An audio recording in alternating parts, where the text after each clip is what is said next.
Oh, we are so with it. We're together. We got it. We got it. Yes. All right. We're here. We're ready. I feel like I have to sit upright because I put my microphone so high up, and now I'm like everyone. I want to scrunch it. That's why I aimed it down, and I kind of talk into the top of it. You can. Hey, it tilts. One of these days, we'll have enough money to get the ones that hang over top of us, and then we'll have to sit up. Boom mics. Those would be fun. I'm guessing I could have just bought booms and stuck these on them, but. Drunk bitches be like. Drunk bitches be like. Drunk bitches be like. Welcome to Drunk Bitches Be Like. I'm Brandy. I'm Mindy. And this is all about two women, a few beers, some tipsy stories, and some drunk ideas. Welcome. There's a part of me that wants to say something technical, but then I'm like, I don't know if I'm right, so I probably shouldn't say that out loud. Well, I think these are omnidirectional, but they're not like the fancy ones that like that you see at the radio stations and stuff. Well, and they started making these new windscreens for them too. And I say new, that's relative. But they have have you seen the gray fuzzy ones now? Yeah, that looks like you've got a tribble in front of your face. They make them for not only booms, but they make them for little lav mics too. Really? I have one, and it it came with the microphone, and I was like, what the hell is this? I don't want that. If I'm videotaping somebody and they have a lav, I don't want to have a giant Furby on their chest. I was Somebody's that looks weird. Can you move that? Yeah. Stop it. I'm like, oh, did you name it? Is it like a pet? You can... Do not do that. So I have found out, because I don't pay attention on my laptop what things are. So I would on occasion, when I was on calls that did not require video, or if it did, I would turn my video off and then clean my little screen, but I would forget to mute it. Yeah. Not realizing that there's a mic right next. There's also a little mic hole right next to it on mine, because because people will be like, what is that noise? My bad. It's a lens wipe. Apparently that makes a lot of noise. Well, now I have the little slide thing so you can hear it click when I open it. Nice. Because it's better than having a piece of tape on it. Yeah. So, I mean, I have my little AARP thing on my camera. I got some at Target. They were $1 for two of them. And one is a dog and down dog. Aw. And one of them is a cat that's like, hi. I was gifted mine because I am not yet a member of the AARP, but I like it because it's red. And so if the camera's on, but it's closed, you can still kind of see a silhouette of me, but everything is very red. Oh, that makes sense. I'm not used to which side is open and not open. So I joined Zoom calls and I'm like, I enabled my video. What the hell is happening? Because it's black with the image on the front. Yeah. And I'm like, what is click. My bad. Also, because when I work at home, I don't wear my glasses. Yeah. And I should never do that. But it's almost too close up and I can't use my bifocals all the time just from the angle. So I just take them off and sit really close to the laptop, which also on Zoom calls makes it look like I actually have a Zoom on, because everybody else is kind of sat back. Yeah. And I have my laptop pulled all the way up to the edge of the desk. And I'm constantly trying to figure out where to put it so it's not just my entire head in frame. I even went to the 16:9 layout and I'm still too big. I've gotten really lazy with the Zoom calls at home, especially because a lot of people have started going back into the office and things. And when I work from home, the reason why working from home is so special for me is that I don't have to put on clothes. I'm dressed, but I'm in PJs Kinda. still. And relatively. I'm wearing what I got out of bed. Right. So that's the thing. And depending on half the time I work without my glasses on, because I will wake up and forget to put my glasses on and then go downstairs and start working. And I have two different workspaces. Yeah. I have one upstairs where I have multi-monitors, a desktop computer, and it's a full-on office. And that when I sit up and work, whatever. But then every once in a while, I just feel like chilling on the couch and doing things. And I bought myself one of those little lap pillow things. Yeah. And it's great because it has a one of those wrist guard things on the front. Okay. So like the laptop like goes up against that, so you could use that. And then it also has a built-in mouse pad on the side of it. Oh, nice. So it's great. So I like sit on the couch sideways with like puffy blankets on, and then I'll put my little lap thing on, and I'm propped up with pillows. And so like once I get into that position, I always realize I don't have my glasses on as soon as I've gotten comfortable. And then I'm like, nope, we don't need the glasses today. Yeah. No, I usually lose mine. So then my partner, who can see better than I am with or without glasses, will have to find them. Also, mine are gray, and everything in our house is dark or black, or gray. So They blend. yeah, it's hard to find them. I had the same problem in Florida. I used to have my neighbor. That would be weird. Like, can you come find my glasses? My roommate would have to come find them because I had brown frames, and then I got these really pretty, like this brocade comforter that was like burgundies and browns, and it was very rich looking for the $39 I paid for it. Nice. And inevitably my glasses were either there or on one of my dressers that were also dark brown. I just couldn't find them. I guess I missed them while I was sweeping my hands around, like I was in the dark in a cave with a blindfold on. Nice. Which is what it feels like. This just made me think of something that I thought was very sweet that happened yesterday. So, you know, I've been ordering a ton of things on Amazon because that's what you do. And I ordered something and it got delivered on the front porch. And, you know, they did the thing where they take the picture and they send it to you in the Amazon orders or whatever. And I knew it was there, but I just didn't have time to go grab it. So I finally went to go get it outside and I was like, oh, crap, it's gone. And I'm like, all right, it was raining all day. It was windy out. And I'm like, it was a really light little package. And I was like, it probably like got taken, like blown away. Cause like my, the cushions on the seats outside on the front porch were all blown and stuff. But thankfully I learned my lesson on those and I actually zip tied them to the chairs. Oh, that's just on the back. So they can still get ruffled up, but they're still there. right. So I was like, all right. So I walked up and down the street a little bit trying to look for it. I didn't see it. So I was like, oh, it's gone. So I came back in the house. Probably about like 4 or 5 hours later, I get a knock on the door, which nobody knocks on the door. Like, who knocks on the door these days? So I go out there and it was my neighbor that's like, I don't know, 3 houses down across the street. And she had like my package. It was open and she had put a little note on it. She was like, I put a note on here because I didn't know if you were going to be home or answer the door or not. And I was just going to leave it for you. But we get tons of trash in our yard. And she's on the corner of like a busy street in one of the side streets. Right.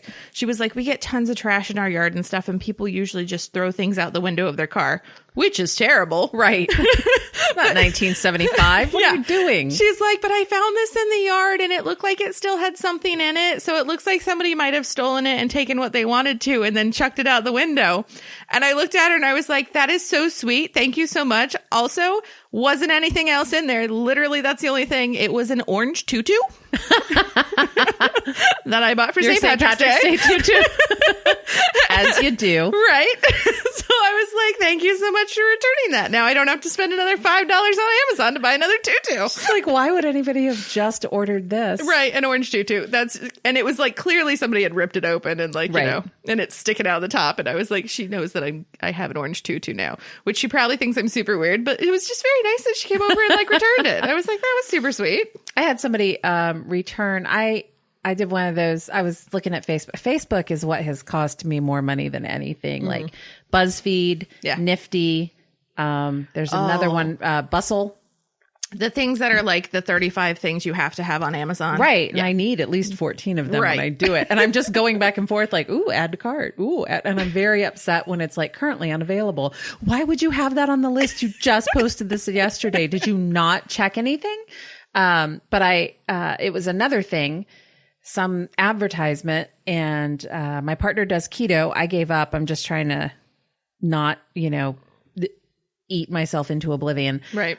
So he does keto. Carbs are a big thing that you miss. Bread is a big thing that you miss. And it was this entire little like 60-page paperback recipe book of how to do like focaccia, whatever that bread is. The good bread. Yeah, and ciabatta and all the. I'm probably pronouncing all these right. But, All the Italian things. yeah, Yeah. so all the holy breads, and I don't HOLEY.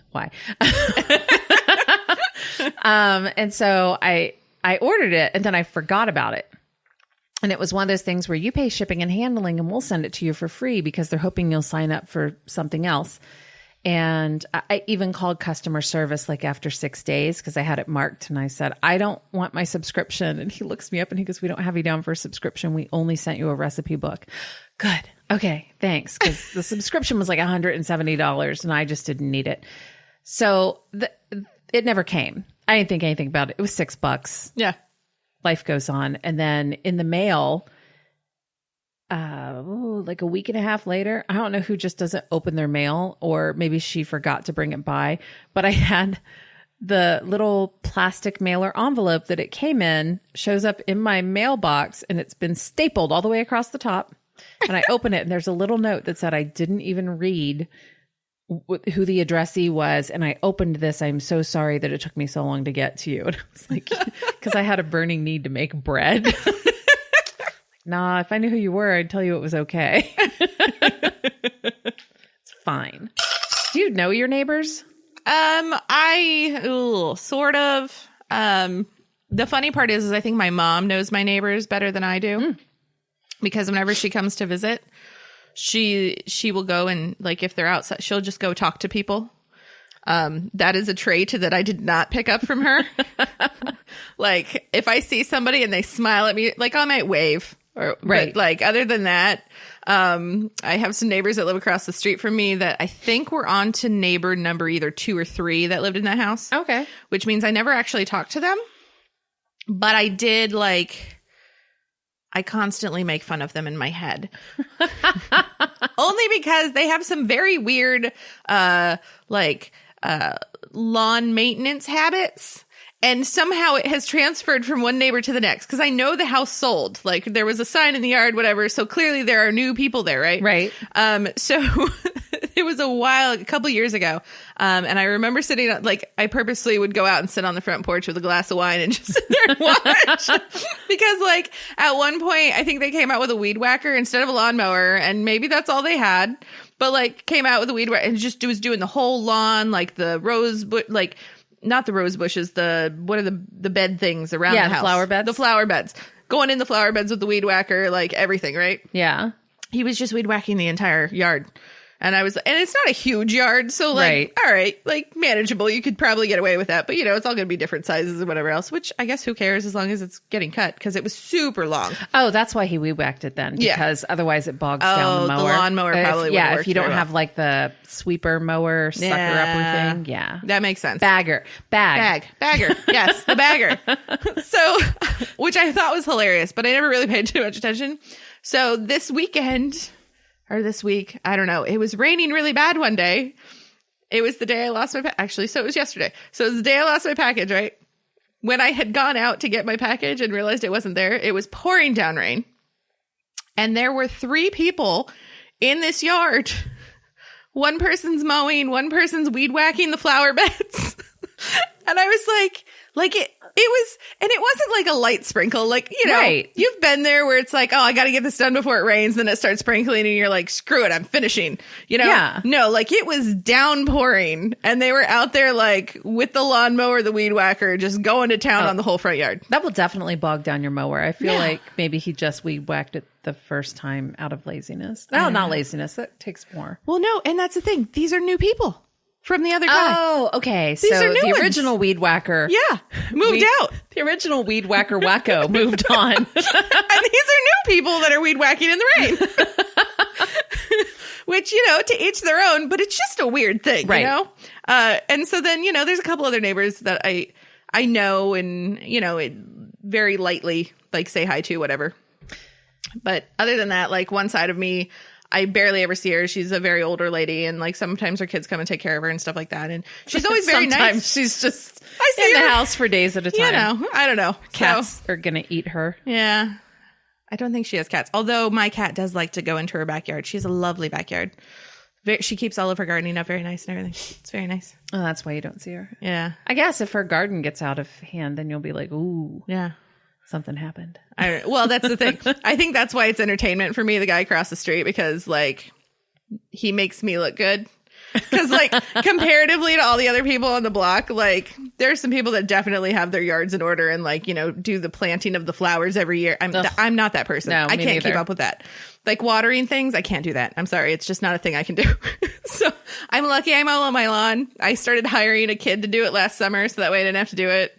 So, like, it gets done now, but, like, when I was responsible for it, we let it go a little long. Yeah, that was how it was at my previous house. So my house, I kept, just in case. No, I kept it, but then I had a friend, and she wanted to be in the county that her college was, because then she gets a tuition break, and it actually was closer to her work. Oh, nice. Because she was living in an almost rural community, so getting to work in snow was horrible. I was like, well, this is a great opportunity, and I need somebody to be in the house. Yeah. Because I chose a poor neighborhood to be in, and I didn't want somebody to steal my pipes or my siding, because Makes it's sense. aluminum. Yeah.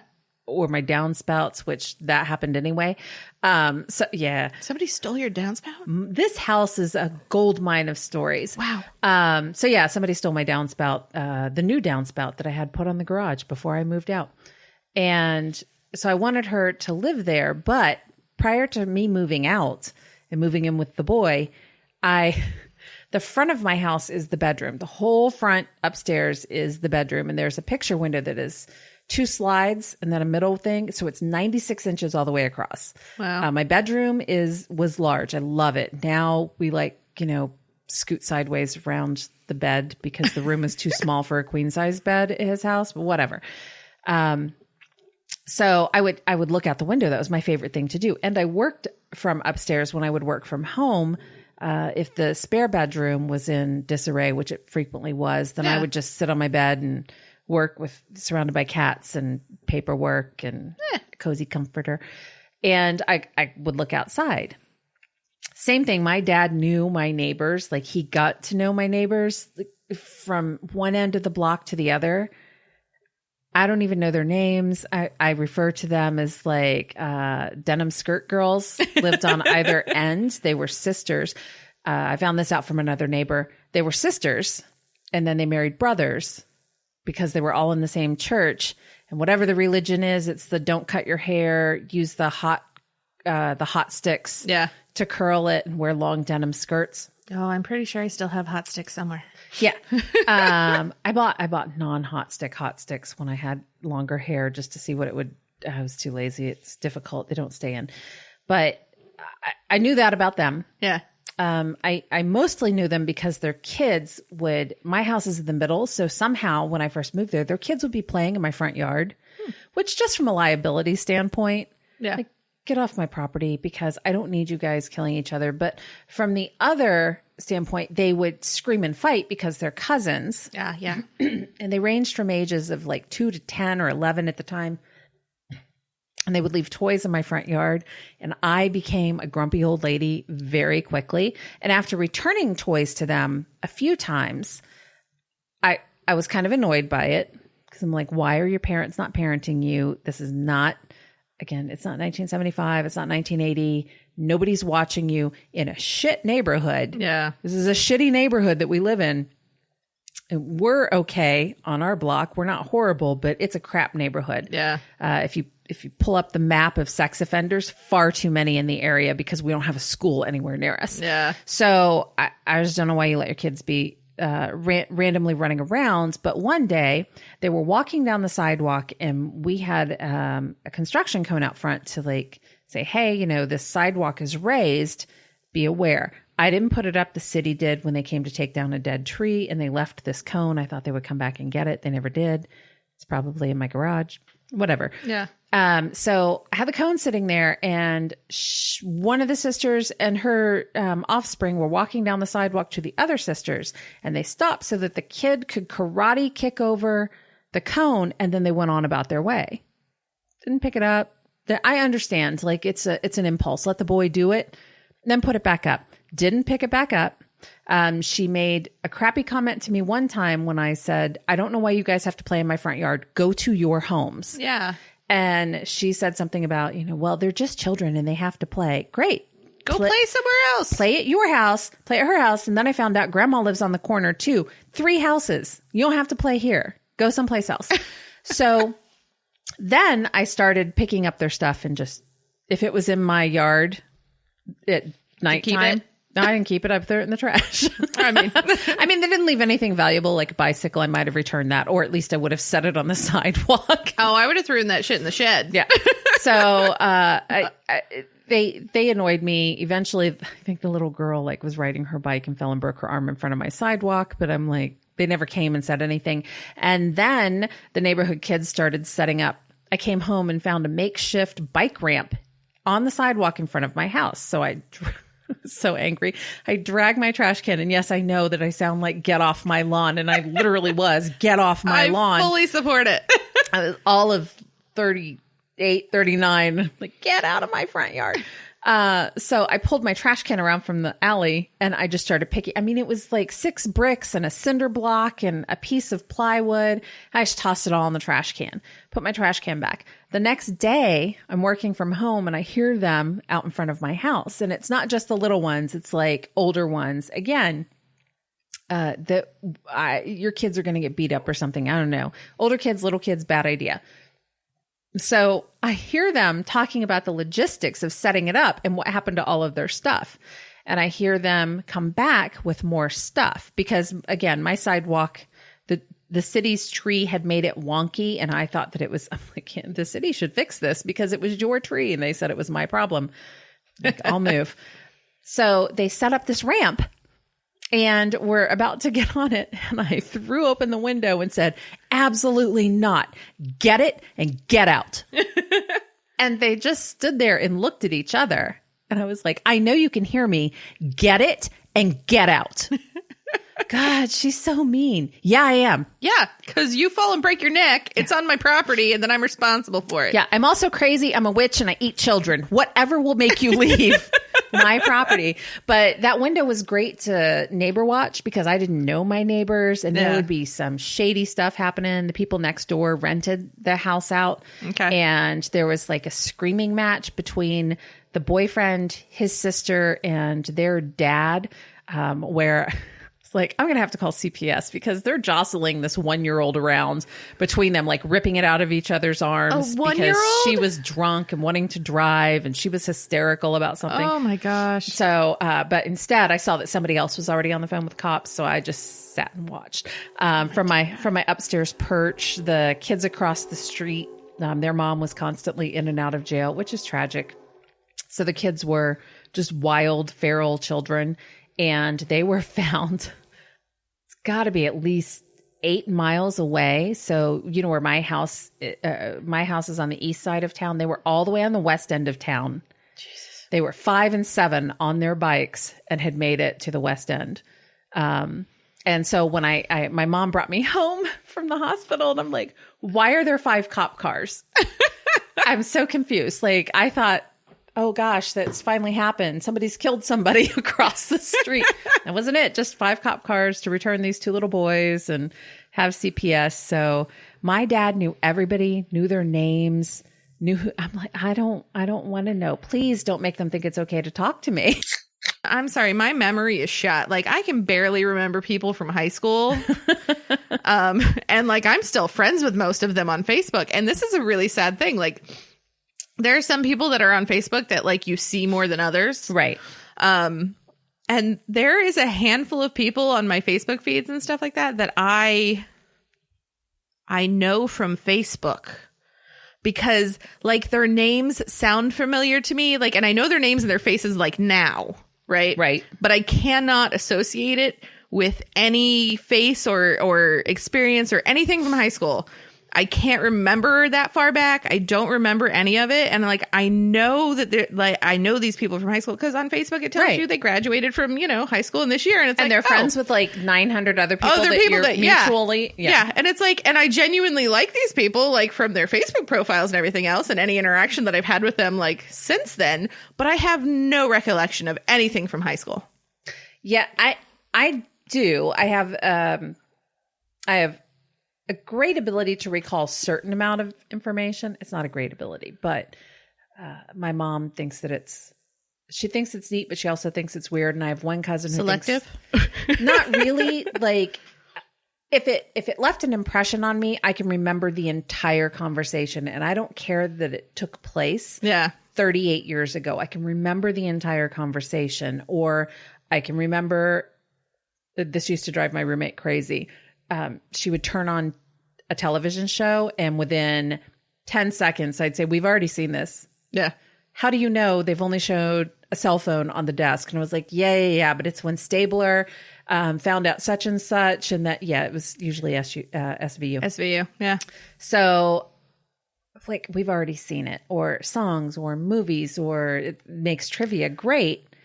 But then I remember people from high school that I interacted with. Mm-hmm. I went to a very tiny high school. And sometimes when I don't friend anybody because I don't want to bother anybody. I was kind of obnoxious in high school. I wasn't popular. I wasn't one of the, popular kids, but I was definitely obnoxious. So I don't want to bother anybody. I've changed, but kind of. But I don't want to bother anybody. So when they do friend me, a lot of times, if they weren't in my class of 120 people, I have to go look and see who we're friends with. And there have been occasions where I have messaged another friend and said, who the hell is this? I don't know. Did you even look him up in the yearbook? No, I threw my yearbooks away like 4 years ago, because who am I going to leave them for? God, I don't even know if I have my yearbook still. I threw everything away. I didn't care. I threw away my senior book. I threw away so much crap. Wait, just nobody cares. What's a senior book? So when we were younger, your senior year, you would get, it was like a baby book, but for your senior year. So where are you going to be in 5 years from now? Oh man. What's this? What's that? And then you could like tape special things in it. And I tossed that away. We made a senior will for our class. I took pictures of it and then threw the will away. Didn't care. Cause some of the stuff was mean. Most of it was mean. Kids were mean. Kids are mean. Kids are mean. We were mean. Maybe that's why I've just blocked it all out. I don't know. Well, and you know what though? It's, see, you say the TV show thing. I have a really great retention and memory for like movies and TV shows and those kind of things. So I don't know if it's just people in general that I don't like hang on to in my brain. Yeah, it could be. And maybe it's just, and I always associate, and I don't like blaming things on things from when you were younger, because I'm like, you grow and you tend to like, grow out of things or get therapy for things or, deal with things. Right. You got to deal with things. Otherwise, it's just going to drive you insane. But I think because when I was younger, and granted, we stopped moving around when I was 9, but because I was in a military family that we moved a bit, it was kind of like, okay, we moved. All right. In 2 to 3 years, we move again. And in 2 to 3 years, we move again. Cool. So like, I think by time we got stationary, I was like 9 or 10. And so I went like the same middle school and high school. But then as soon as I was done with high school, you move off to college, and I transferred colleges, went to a couple of them, moved to different places. So I feel like we just moved around so much that like I got used to not remembering people. Yeah, that's possible. And like the thing is like, oh, you can still keep in touch with your friends, but like when you're in second grade and you move away, like who's going to keep in touch with their friend from second grade? Now, I will say I did, like, because my parents were friends with like some of the parents and things like that of people, like over the years, my dad or my mom have like talked to them or visited them or whatever else. And so I've heard about the kids. Right.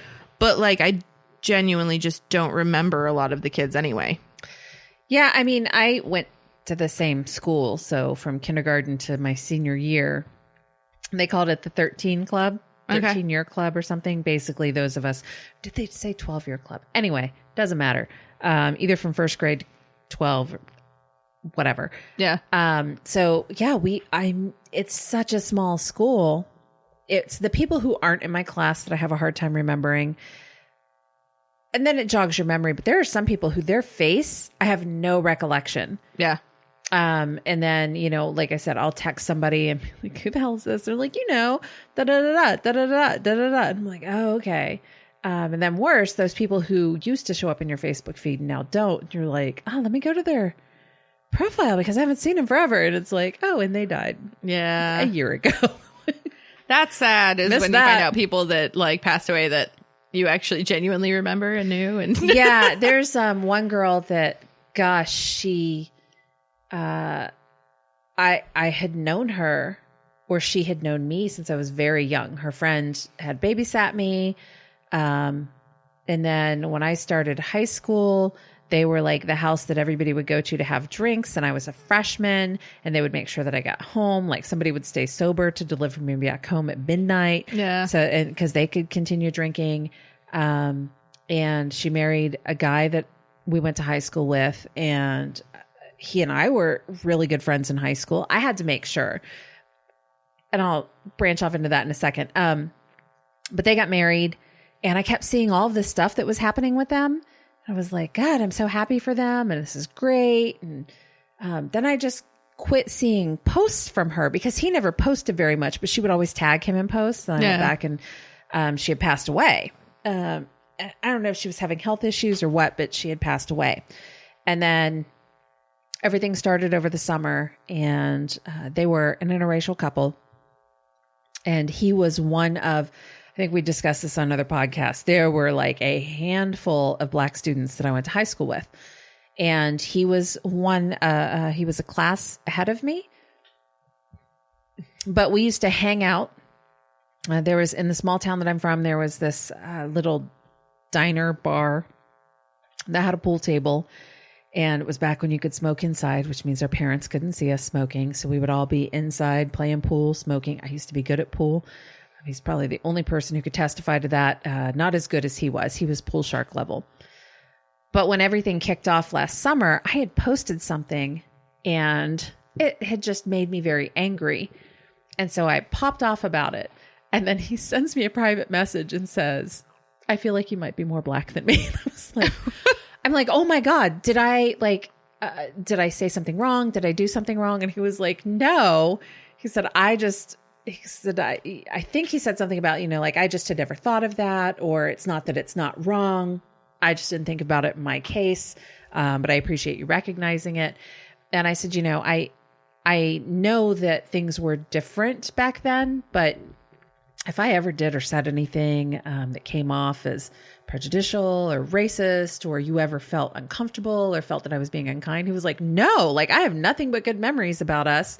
So don't worry about that. And I'm like, oh my God. Okay. And then he had asked me, I knew about his wife passing. So we had a little brief exchange about that. He has a happy life in another state now. But every once in a while, after I found out she had passed away, I would post something, and he would say, oh, I wish she could see this picture. She would really like it. And it was very kind of him to say. But yeah, I mean, those are the people in high school that I wasn't sure. I felt that we were friends, but I was never really sure that we were friends. So it always kind of, and I feel like that with a lot of people from high school. I'm not really sure that we were as friendly then as I remember. Mm-hmm. And I don't want to assume. Yeah. So, and it's not like I was mean to some people. I was in the middle level. Yeah. So shit always rolls downhill. And there were some people that I was not kind to, just, you would call it bullying now, but bullying was different in the 80s and 90s. Like, I can't tell you the number of times that somebody called me like dog face or four eyes or whatever. It was what it was then. It wasn't good, but it rolls downhill because then you find somebody else to pick on, or they piss you off and you hold it against them for. Well, that's the thing. Like, I don't remember being overtly mean to anybody in high school, but I mean, I'm sure there were people that felt like I was mean to them, or that I dismissed them, or, any of those things. And but I don't have the memory of it. Yeah. And like, I feel bad knowing that was probably the case in some situations.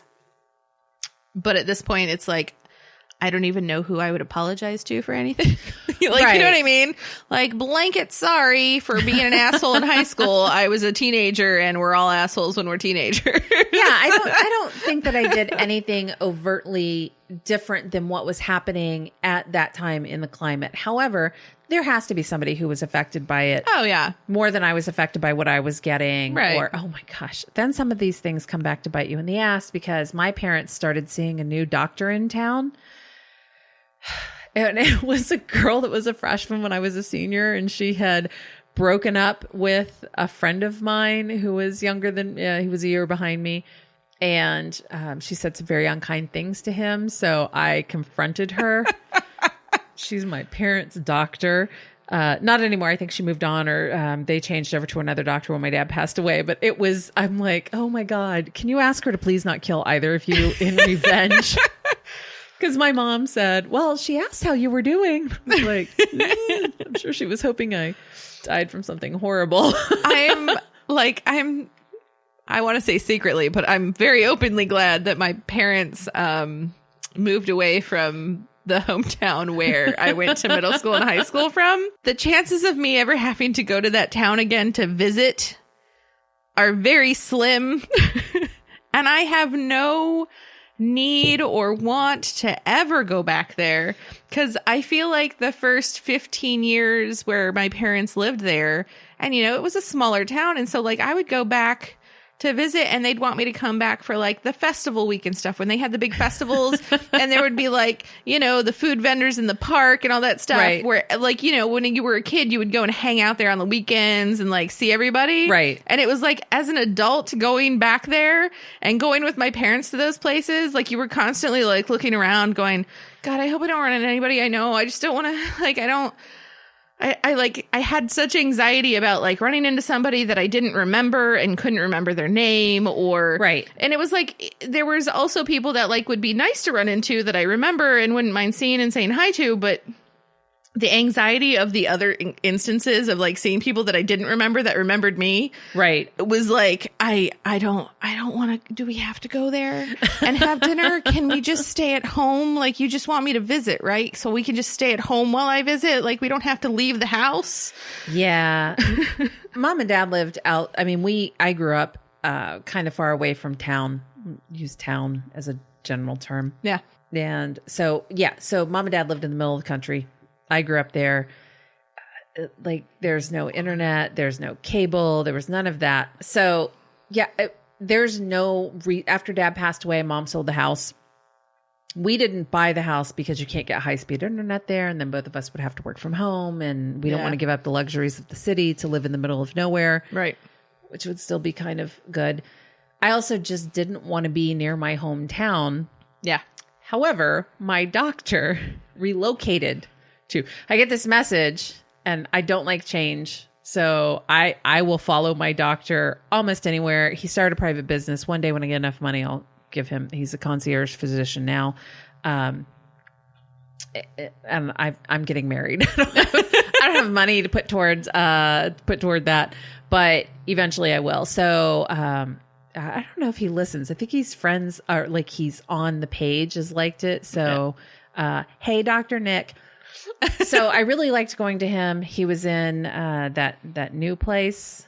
It was one of the new places. So I had found him because my cousins saw him, and I went there, and he's kind enough to always remind me that, hey, happy birthday. We have the same birthday. And I'm like, yeah, I remember that. Happy birthday to you. And he's like, mine was a few years after yours, but shut up. So, shut up. Nobody likes you. But he moved to my hometown to start the hospital and the physician office that they had there. And I get this letter. They're like, you don't have to, like, you can still go to this office, or you can follow the doctor. Like, I'm going to follow the doctor because I don't want to talk to somebody else. It's an hour away. Yeah. Hour and 10 minutes sometimes. Like, I'm always flying in there 5 minutes late, even though I leave an hour ahead of the appointment. Sometimes I forget about the appointment. It's 30 minutes. I'm like, hey, can you still see me? Can you see other people earlier? Now that COVID, nobody goes early because you're only supposed to be there 5 minutes. So I followed him out there, and then he left, and well, now I'm established at that office, so I don't want to change. So you still drive over an hour to go to your doctor, even though he's not there anymore. Yeah. So there's that. But I desperately, every time I walk in there, I'm like, please, God, do not have hired somebody I went to high school with. Do not let them be sitting in the waiting room. Yeah. Do not let me run into them in the parking lot. My mom will... she doesn't ask for much, but if she ever asked me to pick up anything after I told her I was going there, I would literally drive back to her town to pick it up. I would not go to the local grocery store to get it because, again, I I don't want to be same thing. I don't want to be awkward. I don't want to have the conversation. Yeah. Some people that come up and say hi or talk to me in public, we weren't friends. As a matter of fact, some of them might have been mean to me or were antagonistic. And I've been like trapped in a bathroom before with somebody who absolutely wanted to tell me how well her life was going. And I absolutely did not care. Oh, God. But I also couldn't get out of the bathroom because she was blocking the door. Oh. And I didn't understand the persistence Yeah. with which she was wanting to tell me. I've never talked about you to anybody. So I'm not exactly sure why you're persisting in telling me this, especially when she was like, so do you have kids? And I'm like, no kids, no husband. She goes, oh. I'm like, no, not all. I do what I want. I do what I want. So I just, the friends that I'm friends with on Facebook, I enjoy seeing them in person. We don't see each other in person often. Yeah. Some of them are coming to the reception because we definitely like had sleepovers and stuff like that. So I remember them. But man, there's, out of 120 people, there's probably half of them that I just don't really give a shit about. Sorry. See, that's the thing. So we had like 400 people in our class when we graduated. So I went to high school with a shit ton of people. And I remember I was in the front row when graduation happened. And I remember sitting there and I watched every single person walk across the stage that was at graduation. And there were people that walked in front of me that I'm like, I have never seen this human being in my entire life. And so there were so many people in the class, and there are some people that I still, like I said, I enjoy following them on Facebook and like being friends with them on Facebook because I don't have any like negative memories of them. Some of them I don't have very many memories at all. Right. And I don't remember them from high school, but like as an adult, it's like kind of fun to see, oh, you ended up in North Carolina or you ended up in Florida or you ended up, and like, it's just fun to kind of see everybody's lives and how they've progressed or whatever else. But then there's also the things like, and this is why I hate like the in-person thing. This is why I like the Facebook thing, because on Facebook, it doesn't matter if I remember you or not, because I can just follow along with your life as it is now. Right. Whereas in person, and I think this was like 10 years ago, I was back in my hometown and we went to the grocery store. And, my mom's one of those people where when you go to the grocery store with her, it's at least a 40-minute venture because she will run into somebody in every frickin' aisle that she knows and have a full-on conversation with them.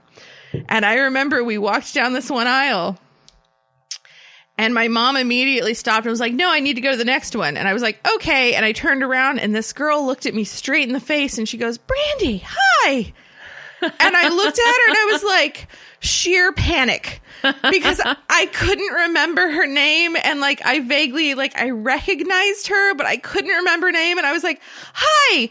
And I looked over my shoulder and my mom had moved on to the next town. And I was like, gotta go. And I just turned around and bolted. And I felt so terrible, but I was like, I don't know which was worse, that I bolted or the fact that I didn't want to stand there and have a conversation because I didn't remember her name. And I didn't want to ask her name because that seems real shitty. So I just ran away. There is nothing worse than the light of recognition in somebody else's eyes. And you're like, yeah, because she knew immediately who I was. And I was like, I don't know who you are. I'm so sorry. I have to go. And then there's last night when we were out and about and that woman, I was like, I know her. Yeah. And then she told me her name and I'm like, no, I don't know your name, but I know you. Yeah. You look very familiar. But and I'm assuming that maybe I worked with her mom or there's got to be something because it wasn't there are some people, especially here, there's one of the little hole in the walls near here that when I went there, the girl that was the bartender, I'm like, God, just racking my brain. And then I just referred to her as what we referred to her as when we were all running around, not in the same circles, but we were all adjacent. We had people crossing over into circles. Yeah. And she was one of 3 girls in the same family. And I was like, oh, you're one of the, and she was like, yes, my name is again, you guys weren't identical, but you were close enough that I don't know who's who. Yeah. And I don't even remember your first name. So I don't remember any of your first names because it was 25 years ago. Right. Ooh, it was 27 years ago. Same thing. Yeah. I don't care. That's the thing. I'm kind of over it. Yeah. I mean, I don't want to deal with any of that anymore. High school is way far behind me, and I'm good with it being gone. That's what I would like to impart to the younger people that I know, like, it's not going to last forever. No. And then you won't remember half of this. I think everybody thinks it's going to be imprinted in their brain forever. And then your brain is literally like, I don't need that information. It just tosses it out to the side. I will say 2 of my best friends that I have that I've had for the longest time. One's from middle school. Yeah. We didn't even go to the same high school. We went to different high schools, but we became friends in middle school. And then college. So like high school was like a blip in the rain. Yeah. Well, and the people who I am friends with and have been friends with for 20, 25 years, I'm not even using the term loosely. Yeah. Some of them for 30 and 35 years, not even using the term loosely. Just because we don't talk every day doesn't mean that we would not pick back up. Oh, absolutely. My friend, Becca in North Carolina, I would drop anything to go, and if I could, Right. there's always circumstances, but I still consider her a close friend. If we were to get on the phone today, it'd be a 3-hour conversation, and we wouldn't actually talk about anything that's happened in the past, 10 years since we talked the last time. It would just be new stuff. So I enjoy those friendships where I can just pick back up. I absolutely. And that's what I say. My two of my closest friends are those people. Those are the people that I can go a couple of months without talking to, or 6 months without talking to in some cases. And we will immediately pick back up. And like, if either of us are going through a crisis or whatever else, it's like, that's the person you call. And they're always like even keel, ready to help. No problem. And like one of them lives in Columbus. My friend Kate, she lives in Columbus, and she's fantastic, but she has a family and things like that. So, there's certain things that, life gets in the way, and you can't always hang out all the time and whatever else. But she just called me out of the blue the other day because I felt so bad.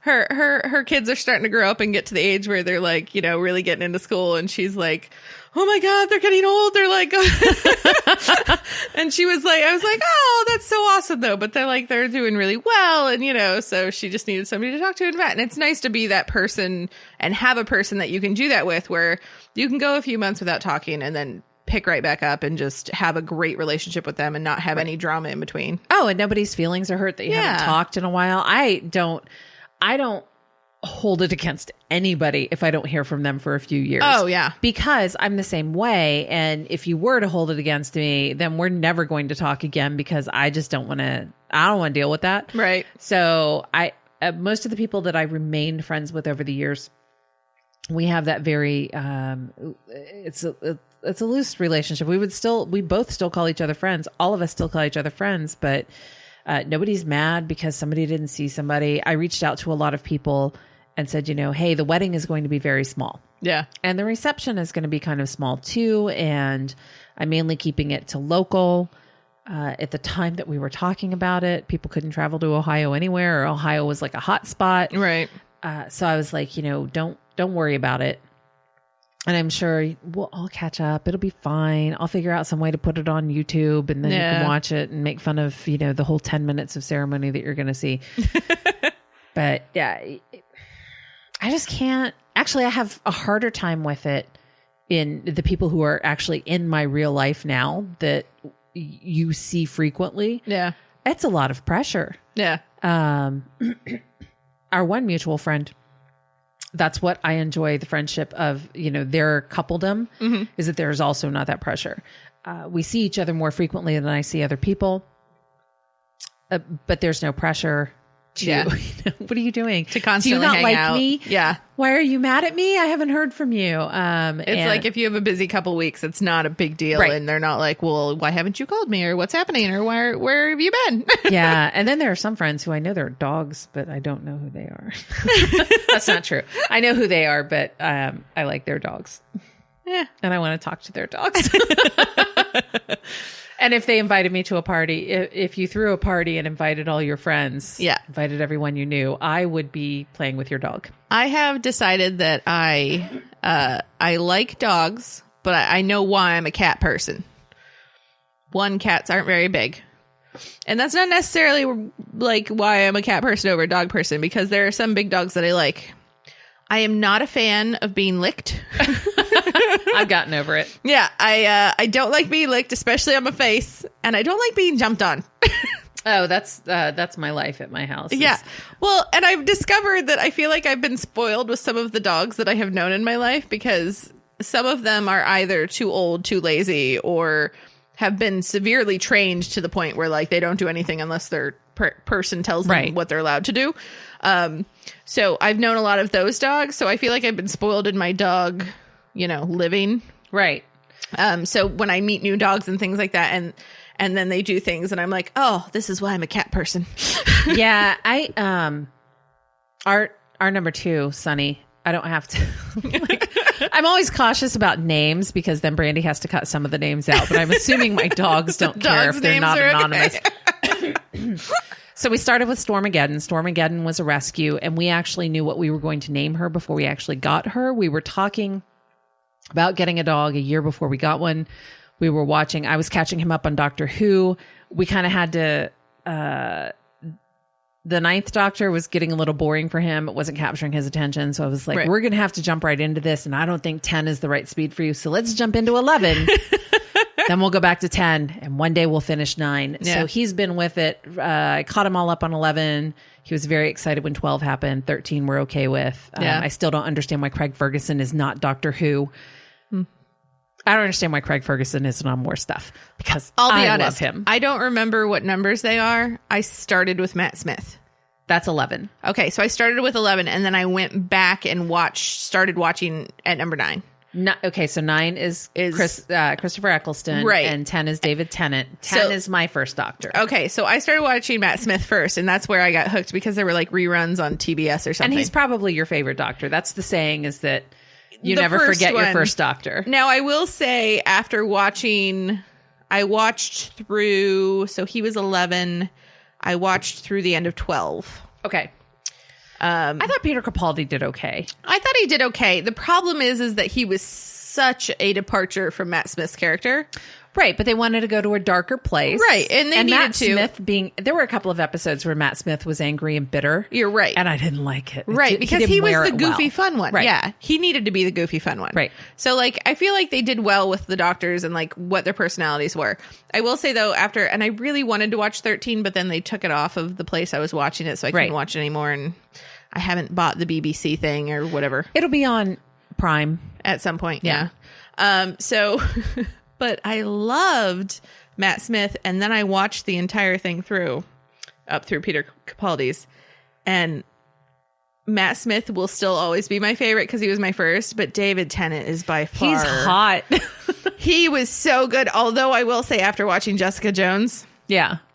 oh my God, he's such a good actor, but like he's so good at playing a villain too that I was like, oh, after watching that, I was like, oh no, go back to being Doctor Who. I Yeah. can't handle this. Well, he is in that multi-part. I haven't watched it yet, but it's on Sundance and I think on BritBox or Acorn. I have subscribed to both and I may never actually watch network TV again because there's so much British TV to catch up on. I love British TV. I have Do you know that there's a British Law and Order? no. It's Law and Order UK. All right. I fell in love with this British TV show on Netflix, and it was called Death in Paradise, and then they took it off of there. Yeah, no, it's on. Yeah, I've Which watched one's it on? I've watched through season 9. It's on BritBox and Acorn. Okay, I I think need to you get- might actually have to get both of them. I don't know. I need to get one at least, though, because I started watching it, and I made it through like 3 or 4 iterations of the detective. Right, the first detective I like most, Right. and then the first detective, and then I liked Chris, the tall, goofy one. Yeah, tall goofy one. He was fun, but I was really happy with how his story ended.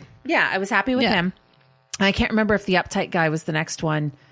There was one that was super uptight, more uptight than the first one. And then there was a dude with a daughter. Yeah, the dude with the daughter was like, I am going to fully accept island life, bring it on. Right. I Like, want I'm in this. So He's where I ended. okay, so it might be the guy after him that's kind of an, I don't like him that much because, because his story was he went to the commissioner because spoilers, the commissioner paid for his daughter to come visit. Yeah. Because he was like, I have to go back to the mainland. You know, it's her first broken heart. Right. And then the commissioner flew her in. And then it's just a couple more episodes later that he was like, the commissioner's like, you got to go where your heart wants you to go. And he was like, well, my heart wants me to go back home and I'm going to go ahead and leave. And then I think they get some really straight laced like guy who hates everything, which is how they all start. I mean, that's how they started the whole series, though. So I guess like going back to that makes sense. And I really thought that tall, goofy guy and the sergeant would have gotten together. I It was so cute. But then he met the other girl. I did like the other girl too, though. Yeah. So the last one, the one who really wanted to accept the island life, I loved when, actually, I think it was one of his last episodes that he was talking to the girl who owns the restaurant. Yeah. And she said, actually, there was a time that I thought you and I might end up together. And he was like, I have to tell you, love, that might have been really nice. But like, yeah, I can't keep up with you.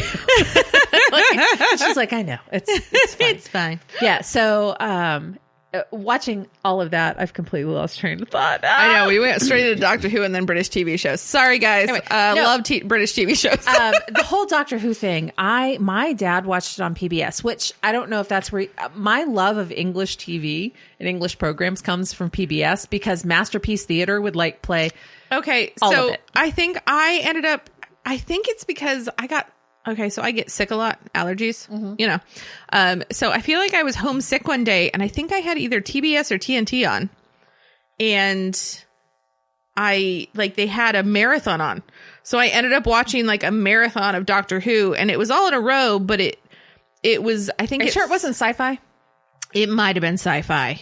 It could have been sci-fi.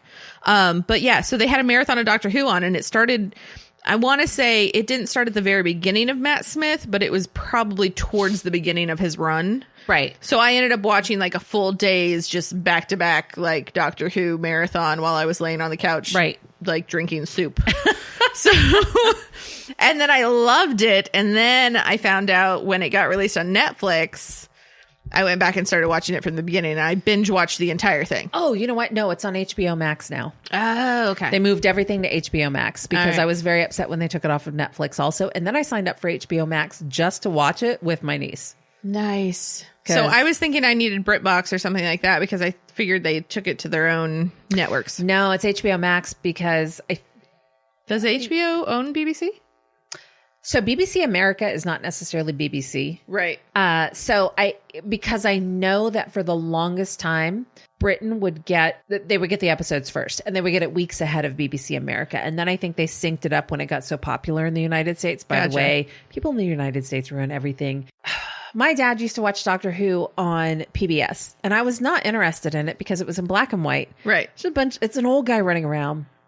My dad really liked it. It's probably the only British thing he liked because when we got satellite, Comedy Central and VH1 shared a channel. Mm-hmm. So it was VH1 during the day. No, it was Comedy Central during the day, VH1 at night. I got very into Whose Line Is It Anyway with Clive love it. Anderson.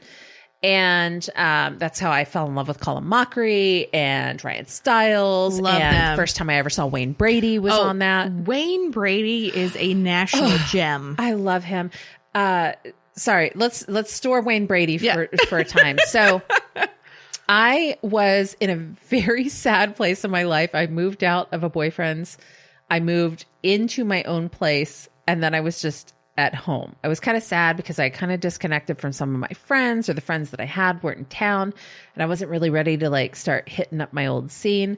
So I got cable. And I think you're right. I think it was TBS or TNT that used to have like the reruns on it.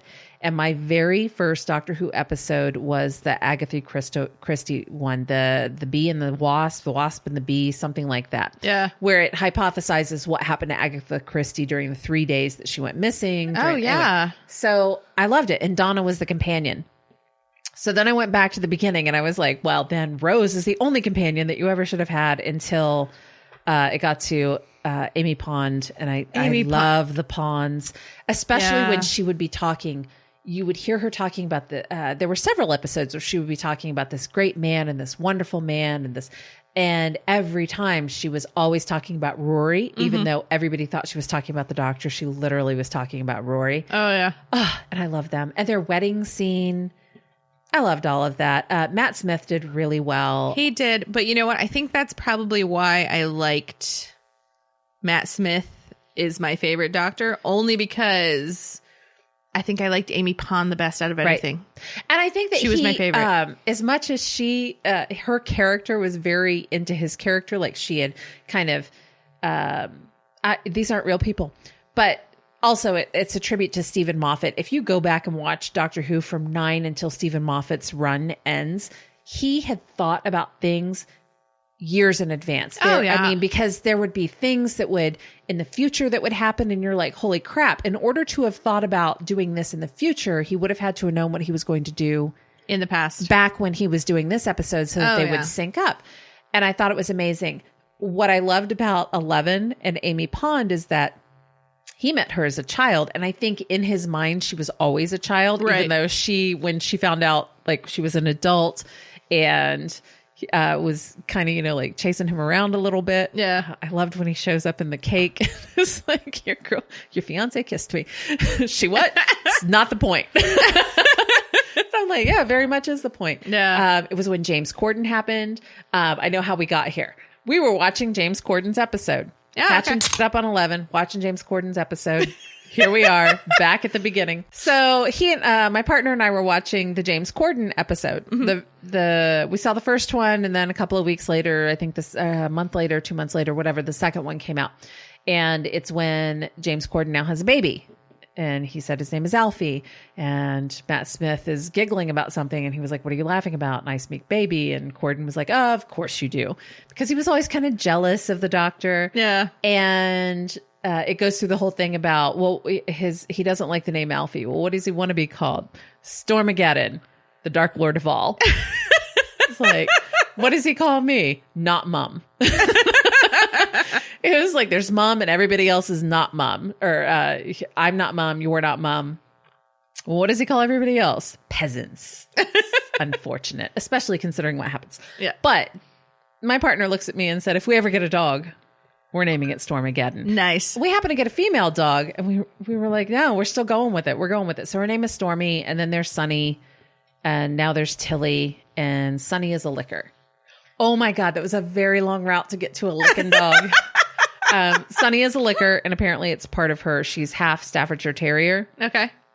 and the rest of it is this amalgamation of mutts that were very big. We're Yeah. pretty sure after DNA testing that her mom and everything. The only reason I think it's her mom is because she got abandoned at somebody left her outside of a shelter. Yeah.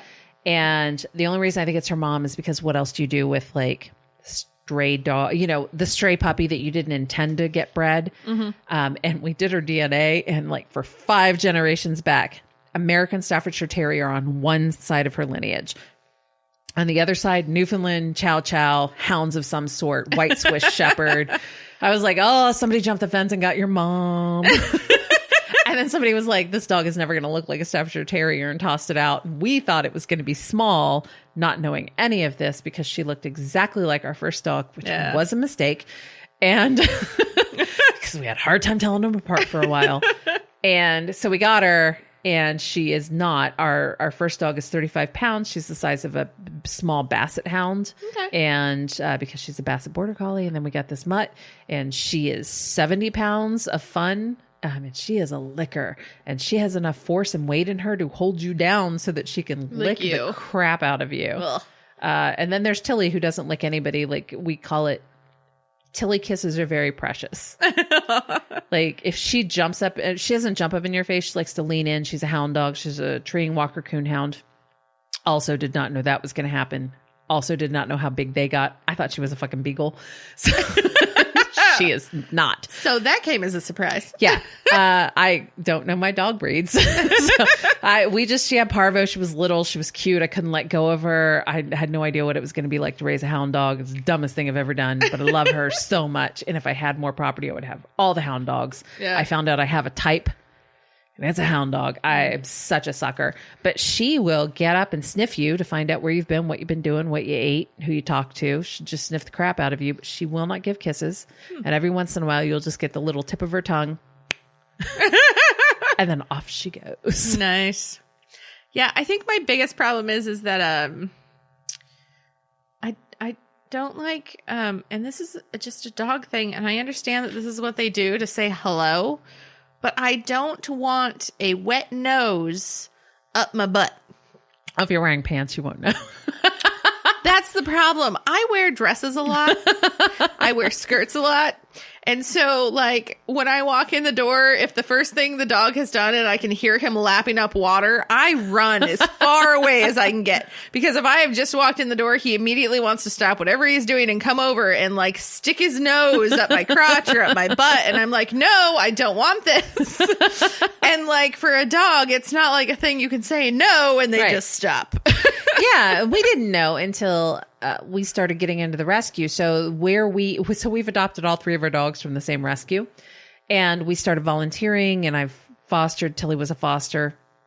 She was a foster fail. I actually fostered 2 other dogs and adopted her because you weren't allowed to adopt your first 3 fosters. So I fostered 2 more. And then she wasn't. I mean, she was technically number 3, but I'd already fostered 2 others. So I wanted the damn dog, and she. When we first started going around, we noticed that humans get very offended at dogs sniffing each other. So then we took a few classes and they were like, no, that's how a dog can tell so much about another dog, like what they're eating, where they've been, Oh, yeah. who they've been around. They know everything from a butt. Right. And so then we adopted the motto, butt greetings are the best greetings. And people would get so mad because I would like direct Stormy to the back end, and they were like, ew, that's gross. And I was like, no, what we've been taught by the people at the rescue is face-to-face greetings are aggressive. Like, Yeah. let them do the butt circle. Yeah. Put them in a butt circle, butt train all day long, and they'll eventually figure out what they need to know about each other, and then Nice. it's all done. Man, we also don't take the dogs to dog parks anymore because people are unaware of the courtesies and what their dog shouldn't be doing Right. with another dog. Yeah. I'm very aware that my lickiest, most scared dog is a bully.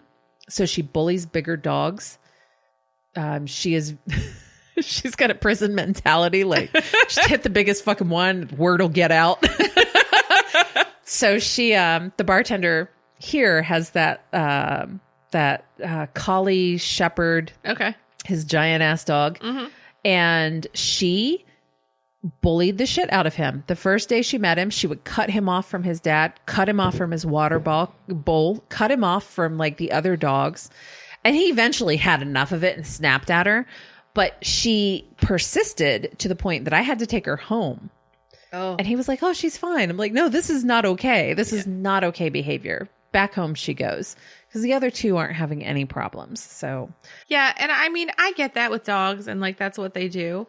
And feel free to do that to another dog. Yeah. But I don't want to snout up my butt, especially when it's wet and you just drank a bunch of water. I'm sorry, but I don't want a wet snout up my butt.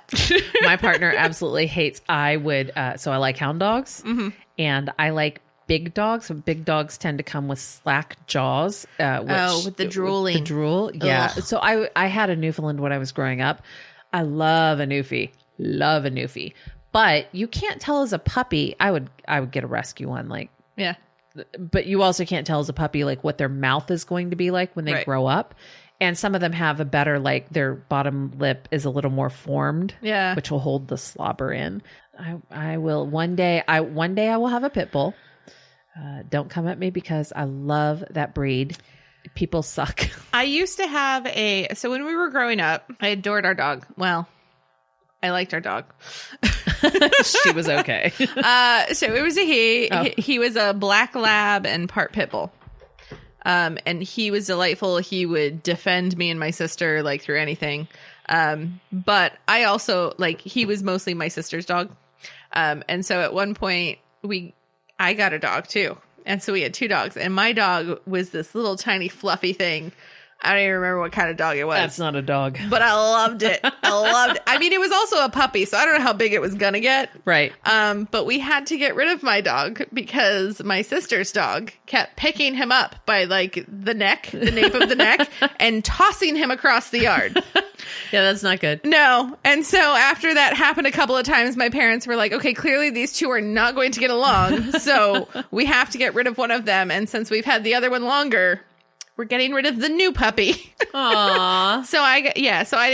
So then I had to wait until later on in life when, unfortunately, Your dog our died. dog died, which was really sad too, because we weren't even in town when it happened. all right, when we were younger, our next door neighbor used to give him treats when he would like shimmy out of his harness. Mm-hmm. And like we'd put that sucker on him, right? He learned how to get out of his harness, and he would do that to go over to the next door neighbors because she'd give him treats all the time. So he shimmied out of his harness one day, and there was a female dog across the street that used to get out all the time, and she got out. And so then he shimmied out of his harness to go chase after her, and they ran down to the busy street, and he got hit by a truck. I know. It was really terrible, and we were young, and so my mom had to call when we were at my dad's house and be like, so you're going to have to tell the kids that the dog's no longer alive. My sister was just distraught, which, I mean, you know, it was our first family animal and everything else. Right. But then, like, I want to say 6 months after that, I got a cat. I have always loved cats since I was a little kid. There's a picture that I have, maybe I'll post it on Twitter, of me holding my first live cat. My grandparents would always get me these stuffed cats because back in the day you could get stuffed animals. They have rabbit fur on them. Yeah. I had a rabbit fur coat. Don't judge me. It was given to me by my grandma. So I had my grandparents, every year I would get these little kittens that either looked like they were sitting down or lying down, and they have rabbit fur tails and rabbit fur faces because I sucked my thumb and I would take the cat and like rub it on my face. Yeah. To this day, if I'm tired or if I want to like kind of zone out, I will grab my hair and tickle my face or tickle my ear with it. It would have been cheaper for them had I figured that out when I was younger. Also, my grandmother exploded at least one of them in the dryer. Oh, no. I mean, they get dirty after a while. They do. So my uncle gave me this cat, Oscar. Mm-hmm. Apparently, Oscar was very ill. Oh, no. And so my mom made my uncle take the cat with him. But it's Christmas, and I'm sitting in my little rocking chair, and I've got Oscar like in a throat hold so that I can kiss him. I was, what was that little girl on Tiny Toons, Elmira? Oh, God, yes. The one that wanted to squeeze all the animals all the time? Yeah. Yeah. Like the human form of the Abominable Snowman. Yeah. Which, if you don't know the old Looney Tunes, I love the Abominable Snowman. I'm going to pet him and squeeze him and name him George. Love it. So, all right. So on Facebook yesterday, I had a Facebook, and you know, you get the random ones of people that are like in, you know, like Well, you're involved in committees, and Egypt or shit. whatever else, and you're like, clearly I don't know this person, and they're not friends with anybody. Where it's like a dude, Yeah, and they have like a profile picture, a cover photo, and that's the only thing that's on there. and then like at least one of your female friends has friended them, and I'm Probably. like, stop accepting stranger Right. requests. Like, stop doing that. So I had somebody, friend request me yesterday on Facebook, which I'm pretty willy-nilly about it, unless it's like clearly like you're just a troll that's doing things. Right. And she lives in the same town as me, and she had one similar friend, which I felt like was a very trustworthy friend. And it looked like she had just moved to town, and, you know, maybe she's trying to make new friends, whatever. So I accepted it. And I just got a text from her thanking me for accepting her friend request, and I seem really cool. Yay. And she's a missionary for her church. oh no. And she wants to offer me a message of hope and peace through Christ, and asked me if I'd be interested in learning more, doing a Bible study. Send her a link to the podcast. And that's the thing. It's like, it's not that I'm not interested in doing those things, because like I grew up Catholic. But I grew up like C&E Catholic. My mom really wishes we had not been just C&E Catholic. Like she wishes we went to church more. And I genuinely do enjoy going to church. Oh, I enjoy going to Catholic church. I do. I enjoy going to Catholic church. I like the individuality kind of it. Like I can go to church. I can be my own person, not have to talk to people. Like I like that it's quiet. It's quiet. And there's a book to follow along. 'cause Right. everybody's doing the exact same. I like the music. Yeah. The music is delightful. I like the alone time to just sit there and, you know, like think and whatever. What I don't like is that they have changed the words to certain prayers and things that like I learned as a young child, that now you go in randomly, because, you know, I still don't go to church on a regular basis, but when I do go in, I'm like, oh, I know this, and I start saying things out loud, and then I'm like, all of a sudden I'm saying the wrong words, and I'm like, when did this That's why you have to pick up the changed? little guide that's there. Well, so the problem is I feel like, you know, you get comfortable, and so then you don't feel like you need it, and then all of a sudden you're like, oh, oh, this changed. Okay, Yeah. now I have to follow. And like, there's not a lot of kneeling anymore. You have to kneel. Really? Yeah. So the only reason I know this is it wasn't in the military. In the military, in basic training, I went to Catholic services because they were quiet. Presbyterian services that they held, like everybody just wanted to go and talk to boys. Yeah. And I was almost 24 and I did not want to talk to boys. Yeah. I like boys, but those are children who Right. are running on hormones because they haven't seen a hoo-ha in a very long time. So there's a thing called like there's a military level of hotness. So like you're a 10 overseas, but you're a 5 in the States. So it's the same thing in basic training. Nice. Like you're a 10 in basic training. Shit, none of us has showered. So anyway, I went to Catholic services and then I nannied for a family. A friend went to Korea, so I nannied with her family. And one of the things that I had to do is drive the family to Catholic Mass.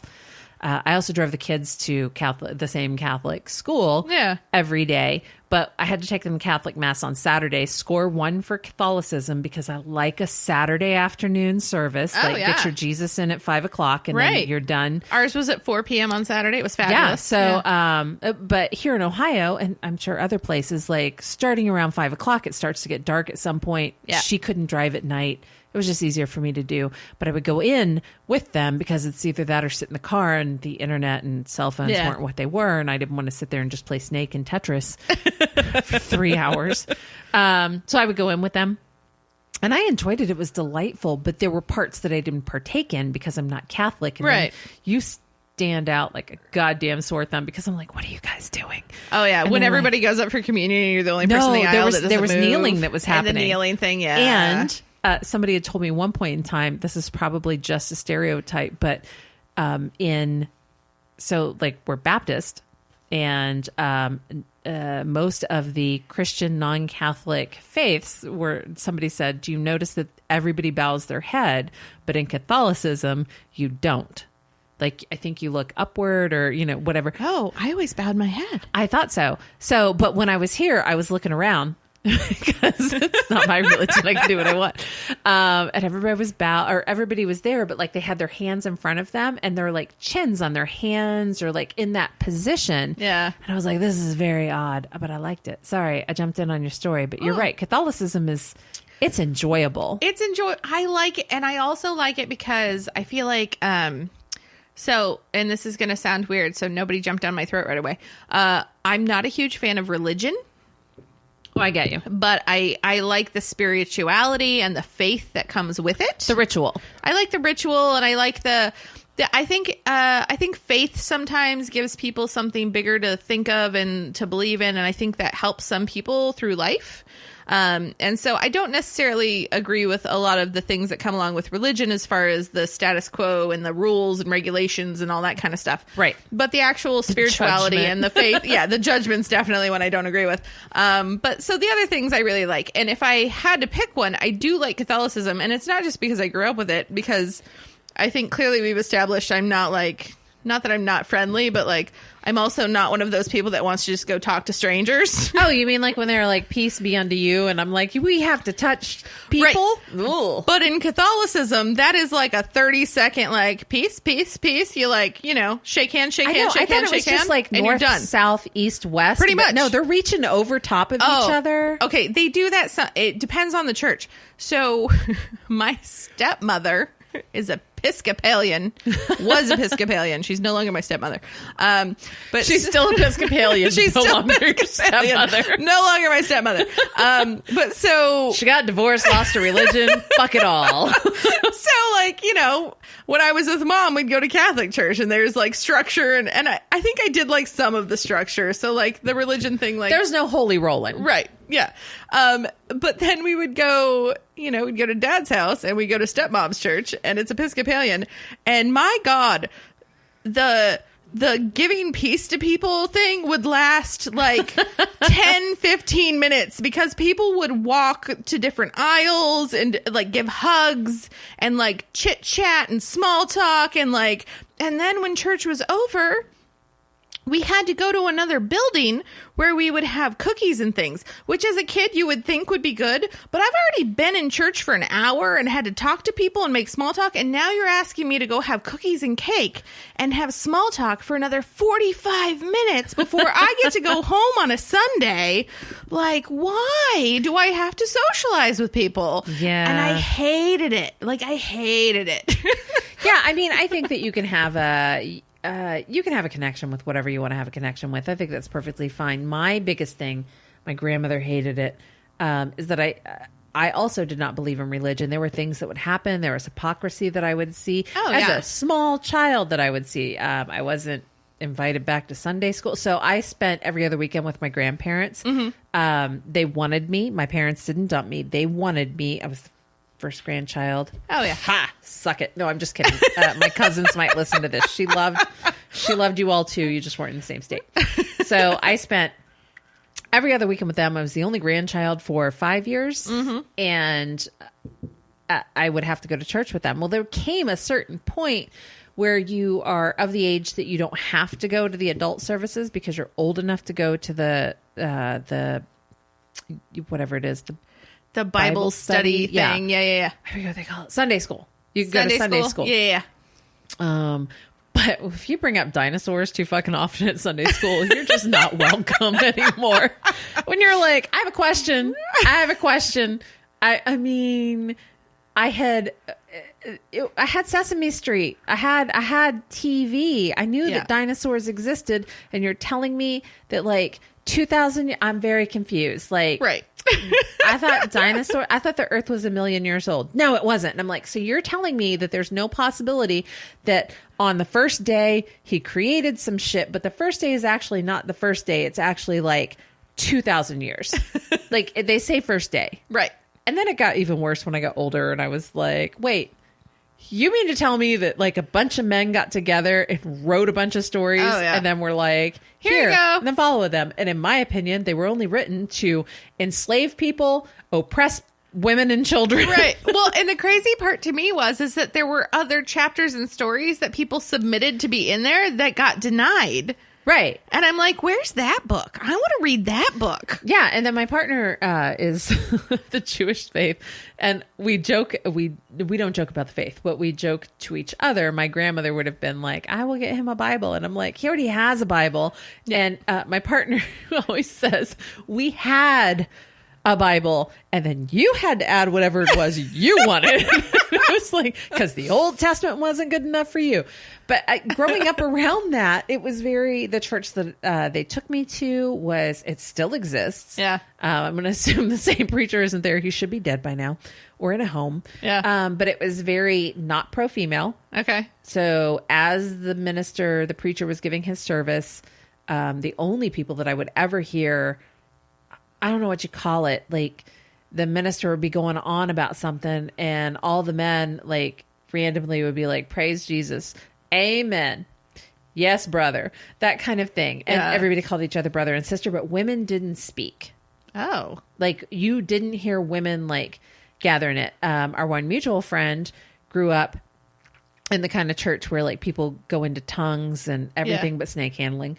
They, throw themselves in the aisle and there's healing and there's, it's not Benihana. I forget what the guy's name is. You know what I mean? That weird, mega church pastor that I used thought to you were about to say Megatron and I was like, Transformers? Yay. I don't think Megatron was like, yo, healed, brother. This is how I save you. I can't remember what his name is. He was on PBS all the time, and like people would just faint when he touched them. Oh, he'd be like, I know who you're talking about, but I don't something. remember his Anyway, name. so she went to one of those. I didn't go to one of those. It wasn't even what my mom grew up with. It wasn't even that much fire and brimstone, but it was repulsive to me to think that to have a relationship with who my grandparents wanted me to have a relationship with, I had to go through a person. Right. Like, why can't we just do this on our own? Yeah. Well, because I felt like they were saying he has to tell you how to think. Right. It's like, I don't really want to do that. And then between your generation and my generation, there's a lot of stuff where people are like, wait, what? What's happening? I'm confused why we're going by this. Yeah. And especially the people who are like, we are going by it. And I'm like, are you stoning your kids? Yeah. You've been divorced 6 times. I'm not understanding how Yeah. you want to go by this. So that's my hard part with religion is there's so much hypocrisy in a lot of it. I think there's some really great lessons in there, but I think there's also some like you need to adapt them to the times. Right. But because like you taking one passage out of one reading or whatever else and saying, "Oh, well this should apply." Okay, Right. that's great. But like the sentence like or two beforehand and the sentence or two afterwards, like I mean Adds a little more context. You're adds a taking it little out more of context. Yeah. Or in the case of that, I'm sorry, we've all gotten to know each other. We're friends. Clearly, you've gotten an idea of the leanings that Brandy and I have. So this shouldn't come as a surprise to you. That shit in Florida, you're standing on a stage that is clearly a Nazi adopted symbol. And then people are taking pictures with a golden statue of this dude. Yeah. And I was like, did you guys not, like, you literally have your own golden calf right there. I was like, even if you've never went to church, you saw Dogma. Yeah. Yeah. And you know that Ben Affleck and Matt Damon went in and killed everybody for Mubi because they had a golden calf and Yeah. they were. And I don't fucking get it. You can't say that, we're the Christian this and we followed this and then turn around and do that bullshit and make an excuse for it. Well, so this was one of the big questions I always had when I first I grew up Catholic and so I did the Bible school and all that other stuff. But so one of my biggest problems, and I think the very first thing that I latched onto that I was like, I don't understand this because it was like, all right, so, they read the 10 Commandments and everything else. And I'm like, all right, so these are the 10 things I'm supposed to follow. And these are the things that I'm supposed to really pay attention to.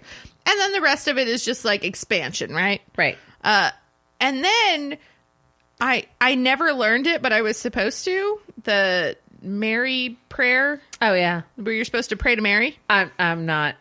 Yeah. It's like you're praying to the Virgin Mary, which I understand that she was a woman that got impregnated and she gave Right. birth to the Son of God. And that is in Catholicism, that is the story. But why am I praying to her? She's not the deity and she's not the Son of God.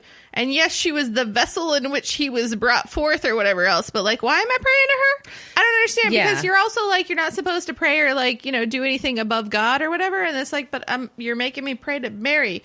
And I get that she was an important character in the whole story. But that was my very first time where I was like, wait, I think you guys are doing this wrong. Yeah. I don't understand. And then from there, it just kept getting worse and worse. So. And then I was like, maybe I'm Jewish. I don't know.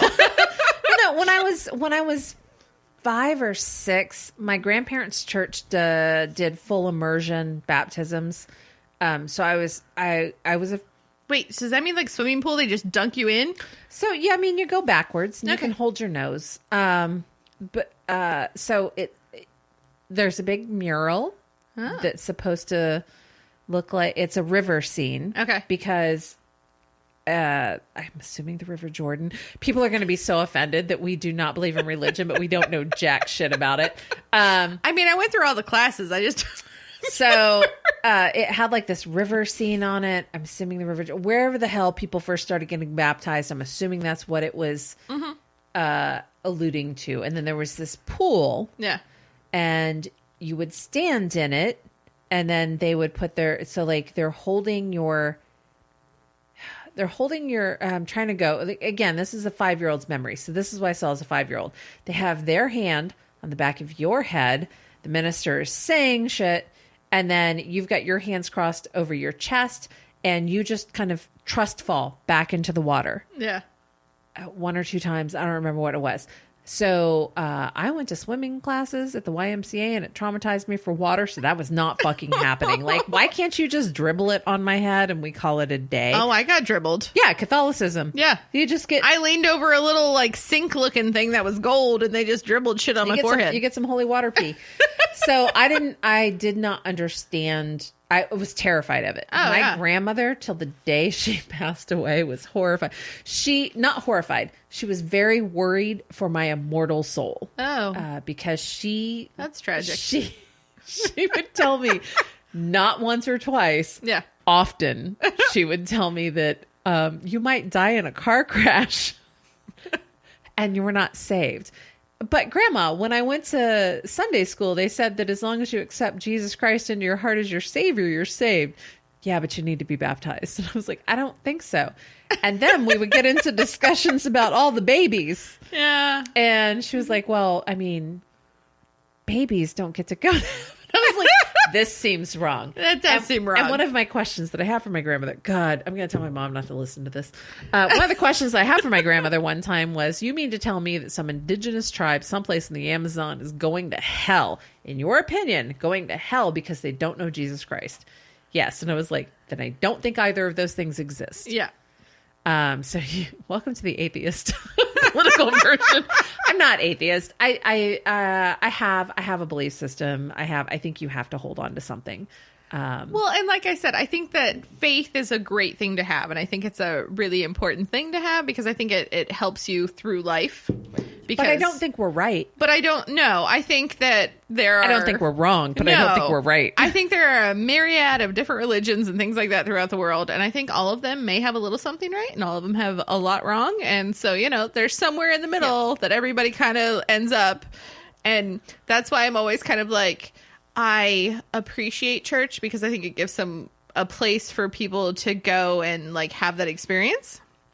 And the community. I think churches are good for communities. I think today community is important as long as you guys aren't like, gathering to talk about QAnon theories. Right. But like also... Unless you're gathering to talk about what bullshit they are. And then please keep doing that. But I also think that it's important for people to have something that they believe in that's bigger than themselves because it makes it makes you a better person, I think, if you just believe that there is something bigger than you in that world, whether that be chakra or like, right. Any like nature or religion or whatever it is that you have. I think it just makes you a better person to have something that's bigger than yourself that's out there because it makes you like consider other people when you're making decisions. Right. And there are actually other countries, other places that are doing quite well. And Christian religion the country is not centric upon the Christian religion. Yeah. And we really need to get over the whole thing about like it's the freedom to practice whatever religion you want. Yeah. And it's also the freedom from practicing stuff. So yeah. I don't want to be held to a thing. Right. But I honestly, when the whole mask thing started and people freaked out about it and they were like, "You're violating my rights," and I'm like, "I don't think you have a fucking right to a free face." I don't think so. That's not a thing. But the other thing is that there are communities that are far more advanced than ours. If you look at Japan, I used to be like, "Why is this bitch wearing a mask?" It wasn't for their protection; it was for our protection. Yeah. Because she's sick and she has a cold and she doesn't want to give it to you. Right. And they value, there's a blogger that I follow who's living in Japan right now, and they value community over self. Yeah. And they do it in their education system too. I didn't know, I took a class, and I don't know if it's the same way, but at the time when I took the class, they talked about the fact that you go, like your teacher is with you from the beginning to the end, and the kids clean the school. There's no janitorial staff. The kids clean the school. I have seen that. And if somebody is behind in studies, you're all responsible to catch that person up. Yeah. It's a community view. And then she talks about the recycling system, and I find it amazing, and I wouldn't fucking participate, and they'd kick me out of the country. there's like 7 different kinds of recycling that they do. But they're going to outlive us. It doesn't matter. There are little Japanese women on the side of the road that are like, fuck you guys. Japan will eventually invade the United States once we've killed each other and ourselves and just like... once we've eaten ourselves. So, I mean, even if it's the community, I would really prefer the... if it's faith, great, then apply it to everybody. Right. But even if it's just your community, quit worrying about like yourself. Yeah. And worry about your community. I'm very disheartened about this me and mine and what I want to do and who it's all about me. I feel like the pandemic really brought that out in a lot of people. Yeah. I'm not happy with it. That one little place that I was talking about that's down here, we walked in on our Birth Yay tour. I highly recommend everybody have a Birth Yay tour. If you're not sure what that is, Wait, what is a Birth Yay tour? You do a bar crawl with your friend who's closest to your birthday or with people who want to celebrate your birthday with you. And we call it a birthday tour. Oh, nice. We almost got kicked out of here. Not me. You know who you are. Oh, wait. I was at one of the bars bartending that night, wasn't I? Yeah, but I just stayed at that bar and was, somebody else got in trouble and had to go home because we can't be where we're supposed to be when we're supposed to be. I remember I that. was told that person's husband was not upset that we were drunk and was not upset that I took her out and got her so drunk. He was more upset with the fact that we said we were going to be someplace and she we're kept not saying, there. I'm going to come right out. I'm going to come right out. I'm going to come right out. And then he went home and then she was like, where are you? Whereas my partner was like, oh, fuck it. I'm just going to wait. And then I think he went to this bar and just waited until I was like, I'm at that bar. And then he came and got me. Because I feel like he's your tolerant. partner's really good at bringing a book Yeah. and being like, all right, she's clearly out drinking. So I'm just going to bring a book. I'm going to go park somewhere close by where I feel like I know where she is. I'm going to just do my thing. Pretty much it. The same person and I, God, this is so off topic. Let me go back to the one point I was going to make. Yeah. On the birthday tour, we went into that little hole in the wall bar. Yeah. About having a best time in some guy's name. And we went in there and people were yelling at me like, you don't have to wear that mask here. No. And I was like, first of all, I paid for it. Second of all, I'm wearing it because I don't know what cooties you all have. You don't know what cooties I have. I'm going to go sit at the bar and drink some liquor where I might kill some cooties. Yeah. But then I'm going to put my mask on and walk back out of here. And I thought for sure somebody was going to punch the shit out of me. Also, I have different political ideology than most of the people in that bar. Well, yeah. And I also thought I was going to die. So, and the person that was with me was like, do you think it's wise to start drinking liquor at this point here? I was like, well, just help me keep my mouth shut because it's going to take one racist comment from somebody in here to get us all killed. I'm going out fighting, bitch. I don't care. But so, yes, he is tolerant. He was doing a brew class with her husband. Yeah. And so we got, there's a thing here in Dayton called the L Fest. We have two of them. One's indoor, one's outdoor. They're not fucking affiliated at all. It's No. same good time. It's very expensive. We got free tickets because somebody's husband works at Heidelberg. Nice. Look it up. It's a distributor thing. And so we get to go. So what AleFest is that, as we have expounded on before, Dayton is full of goddamn beer. Oh, Everybody's got beer. So much beer. So much beer. So, and this is actually called the Miami Valley. So it's more than just Dayton, Ohio. It's like everything within 50 miles of here. Yeah. 20 miles of here. I might exaggerate. No, because I know for a fact the passports Uh-huh. of the breweries. Because That's a really far way to drive and get home sober. Right. And an Uber costs a lot of money to go to goddamn Springfield. especially when you live on one side of that map. Right? So it is a 60-mile diameter, 30-mile radius from the center of Dayton out. And those are all the breweries that encompass the passport. Because And when we say passport, it's not even all of the breweries, and it's like 30 stamps or something. so it's part of it's all of the breweries that are part of the Brewery Alliance. Gotcha. Yeah. There's an alliance. There is an alliance. It's like the Avengers. a war It's starts. the Brewery Avengers. If a war starts, go to the alliance brewery closest to you. Yeah, but so when they first started, there was a lot less breweries, but they wanted to include everybody. Well, the one that was furthest out was like 30 miles away. Yellow Springs. It's even further now because it's fucking Springfield. Well, so now what they did is once they started allowing people, Everybody in. well, because people started applying for it, they were like, but wait, I'm within this range. And they were like, fuck, now we got to let them in too. So it was like, now there's like, yeah, it's like 20 to 30 breweries now that are all within the same thing. So a lot of those breweries will come to get everybody to taste their beer, and they come to one place. They come to a convention center. There's also one that happens in a park that has eagles and Oh, yeah. it's hot. I don't know why they have it then. Yeah. Like have it in March when you can drink and be like, woo, it's not Oh, hot. there's one at the old steam plant too, like Halloween. Really? Yeah. I know about that. Don't my partner would wish that you wouldn't have told me about that. No, it's not great. It's very cramped. So she and I went. Uh-huh. And we took an Uber there. Okay. Because from here to the convention center is not a big deal. So we took an Uber there. Also Uber back. We used my account to get there. As she has pointed out several times, we use my account to get lots of places. We use her account to get back from lots of places. I'm pretty sure my score is higher than hers. Because, Probably. because she has me in the car on the way back. And so we go down there and you get 24 tickets. Which, by the way, not all of them collect the tickets when they give you your drinks. Oh, I was throwing some tickets at people at the end because the first year we went, my partner and I went through 12 tickets. I will say this. When she and I went, there was like one meadery with one mead. Right. That was there. The year that he and I went, there were a lot of meaderies and I tried like 6 of them and that's really bad. So Yeah, meat will hit you quick. he and I made it through 12 and one of the Yellow Springs breweries did not take our ticket. And it's all volunteer based. The people from the breweries are actually not allowed to be the ones serving the beer. You have volunteers who come in that are nonprofits that serve and they have to learn about the beer, kind of. Yeah. And they also get to drink while they're there. So at some point, Everybody's drunk. And he and I did 12 tickets. 12 tickets apiece. That's all we got through. You get a 4-ounce glass, and sometimes they just hand you the can, which also led to a lot of problems for she and I. So she and I go the next year. We've already done the Berthier tour. We are into the Ale Fest.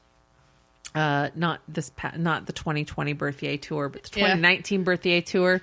And then we go, and she insisted we can finish all 24 tickets. Oh, no. So 24 4-ounce pours, possibly. So we go in with a goal. And like you said, some people aren't accepting the beers. I will say this, if this ever reaches her ears, my partner and I met somebody named Rachel. And so the thing that was funniest about it is that when he and I went, we met her. She was at the... I don't know which I'm booth sorry, it is. I have to interrupt because I have to. I love that you just rested your forehead on your microphone. I'm trying to remember. So we went to the I can't remember the name of the brewery, but they have the You Need Jesus beer. Oh, God. What? There's a Which You was- Need Jesus beer? Yes, it's something like that, which was hilarious because Rachel had on a Star of David. And I know somebody who has a name very similar to that. And so we were standing there and they like bonded over this, this religion that they share with all their in it. And I mean, they really do have some of the best words. and without their goddamn vowels. Just I to don't spit on understand people. that. She and he were having a great time. So this year that our friend and I went, we ran into her again, and she knew who I was, which says a lot of the impression that I made the year before. At least she remembered him, and so she remembered me, and there was a thing. Nobody at that table was taking tickets. And I went to say she was with that public radio station that they have that Dave Chappelle gave a lot of money to keep public and away out of the NPR space. So they rely on nothing except their community, which is how Yellow Springs works. It's not Yellow Springs, but it wasn't Yellow Springs Brewery. I'm trying to get this through my head. So she and I go, and we are like 14 tickets in. Oh, God. And I was like, I'm not sure that we can do this. And we haven't even hit the wine section yet. And we actually just keep going back. By the time we got to 14, I was like, we just have to go back to the ones that we liked because I'm not going to continue to try these ones because I always get nailed with the ones that don't tell you they're a sour. Yeah. And then you go to drink it and it's the color of algae because it was made with algae. And I'm like, what? You didn't say it was sour. Yeah. And I didn't throw anything away. Oh. 2020 Ale Fest, I did not throw anything away. I drank every 4-ounce pour that I got. And at the end... Oh, I'm a beer snob. If I have 24 tickets to drink throughout the night, I'm throwing shit away if I don't like it. No, at the end, I think we had 6 tickets apiece. It was a half an hour away from closing. Yeah. And I was like, I like this beer. And I run back to Raquel and she... and her partner who's helping from their nonprofit. And I was like, I would like one of these. And he pours the beer into my glass, hands me the can and the glass. And I was like, here's my ticket. And he was like, I don't need your ticket. And I threw it at him. I was like, yes. And so I came back to the table and she was having the same experience. Like our last 10 tickets were just thrown at people. I'm not going to incriminate anybody, but I'm pretty sure I had to throw a ticket at somebody that we know that has something to do with, yeah. Oh, yeah. yes. No, I feel like, all right. So first of all, 24 tickets for that event, way more tickets than literally anyone can possibly drink. Even the lowest alcohol beer in the entire place, 24 tickets is too much. Yeah. So like, I It was feel definitely too much for our Uber driver. I think she hated me. well, yeah. So, I mean, I feel like that's why I feel like the people that are running the booths that are pouring the beers and stuff like that, they're like, I don't need your fucking ticket. Like, clearly you have tickets. Like, Well, and they're everybody not- has tickets. They're not from the brewery, so it doesn't. Yeah, it and doesn't they don't matter. care because, you know, everybody needs a beer. Everybody that has paid to get in there gets the same amount of tickets. It's not like you pay and you can get 10 tickets or 12 tickets or no. Everybody that pays to get in there gets 24 tickets. There's no way you can drink 24 tickets worth of beer in the entire time that they were open. No, we did. I mean, you can try, but like you did, but you barely made it, and you were like completely shit-faced. Yeah. So yeah. So I feel like And that's by why the people way, are like, I there's- don't need that ticket. By the way, there are city cops all over the damn thing because this is in the middle of the city and our outdoor music free thing that just opened is playing. So we're all out in the front where you pick up people and the cops are like, can you please get out of the fucking street? And I'm like, it's not technically a street. It's a drive-through roundabout. It's the I oval understand thing. where Yeah. you're going with It's this. the but eyebrow, it's like- not a street. Technicality. So we finished everything. I want to say we got 28 drinks for 24 tickets. It's probably more than that. It was bad. And we were sitting at a table with this guy that was like, how did you feel about the notes of the such and such? And I'm like, I don't know what the fuck you're talking about. What notes? Who had time to And he take kept notes? making X's and notes on shit. And I was like, I threw the guide away like 20 minutes in. I No. just threw the guide away and we just started showing up places trying to read the damn menus at every single one of them. And so at the end, we have to call an Uber because our boyfriend, husband, whatever, are still in the brewing class. Oh gosh. And they have no idea what's about to come down on them. So they had to, my partner went home to shower because apparently brewing beer, it was their last class. So they actually had to brew. And apparently it's a hot, sweaty process. Yeah, it is. It gets steamy. So they went to their separate homes to shower. And then we were taking an Uber to her home. And so she calls for the Uber, and we got some swag. By the way, if you're part of the Dayton Ale Fest and you're one of those breweries, can you bring more swag? I think it's great that you bring beer, but I really want to go home with like swag too. Like, are we talking stickers or beer glasses or Stickers, beer glasses, patches? T-shirts. I like T-shirt, but by the way, make them for fat people because who the fuck do you think you're serving? So Seriously, people who drink beer are not a small. no, That's not your clientele. I mean, I saw small people. I saw girls wearing heels, and I was like, "Bitch, you got drug along to this." And you're just like, "I like beer too," and you had like 3 tickets worth. So we made it. We got an Uber. They're taking us home. I got some of the foam koozies. Not the nice round ones, but Yeah. the ones that fold flat, The flat that you ones. get from like Yeah. the printer or whatever. Yeah. So I got a koozie. And so we are just rolling in the backseat. I'm probably feeling like I'm funnier than I am. You guys understand. You've listened to us for 5 episodes now. I feel like I'm really funny. And then as we pull into her driveway, I was like, you should get something other than a tip. And I threw a koozie at her. She hates you. Oh, yeah. Hates Yeah, you. I'm pretty sure it's a good thing that Uber doesn't know what address they're going to before they take the fare because nobody would come back. But to my friend's point, I call the Uber on our way 2 places. So you're sober as shit when you go there.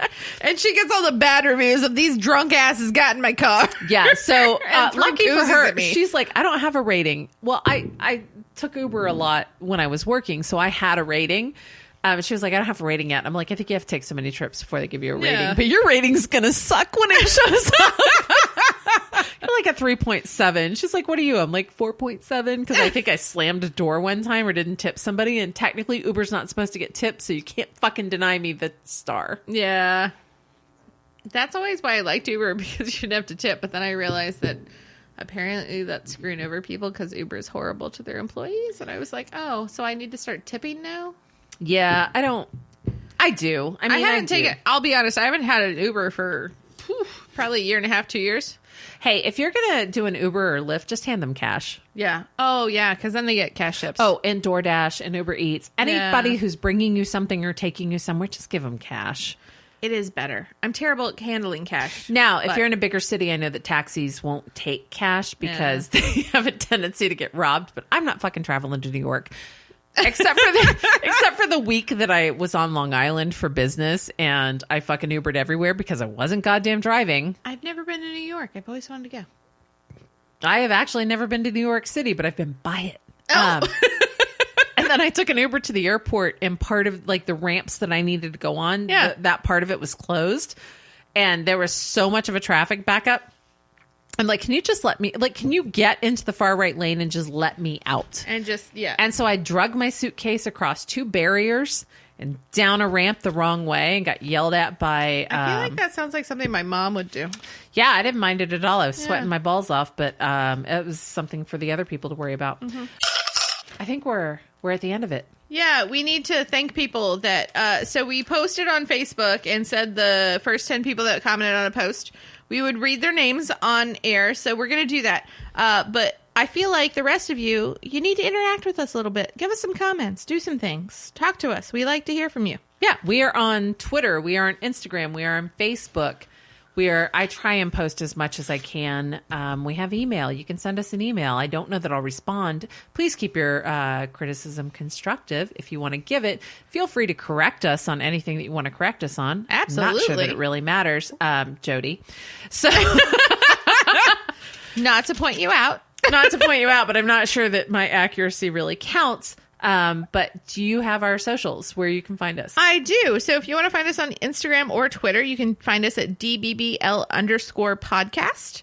If you want to find us on Facebook or YouTube, you can search for us at DBBL podcast, all one word. And then we also have a website you can find us at. It's either dbblpodcast.com or it's drunkbitchesbelike.com because, that's who we are. But, some places don't like to have the expletives in the name. So, or you can go ahead and email us at dbblpodcast@gmail.com. Speaking of the expletives, so we are not able to actually boost or promote on Facebook or Instagram because we have the word bitches in our name and we have the word, our website eventually. Even if I put dbblpodcast.com, it redirects you to Drunk Bitches Be Like, and they won't let us go through. So they don't like money. I've tried to throw money at them. I'm like, how much money do you want? And yet they still keep posting to our business page, like, you should promote this post. And I'm like, because you're just going to fucking shoot it down. I don't really feel like it's something I should do. Instagram does the same thing. So the thing that you can do for us is promote us, share us with your friends. Word of mouth is great. Share posts on Instagram, share posts on Facebook, share our website, anything. I think I've said it before. If you really like us, share us with people that you know. If you don't like us, share us with people that you hate. Make them suffer. We want to say a great big cheers to Brooke, Lisa, Zane, Carol, Donna, my mother, Sarah M., Jen H., Leo at Voluntary Input Podcast. You have to listen to it. He's live every Tuesday at 9 p.m. Plus, if you're following him, he puts out a great music mix every Friday. Patty from 8 Up. She knows who she is. Bill, I know you listen to us. Jody and Dustin. So we really appreciate the support.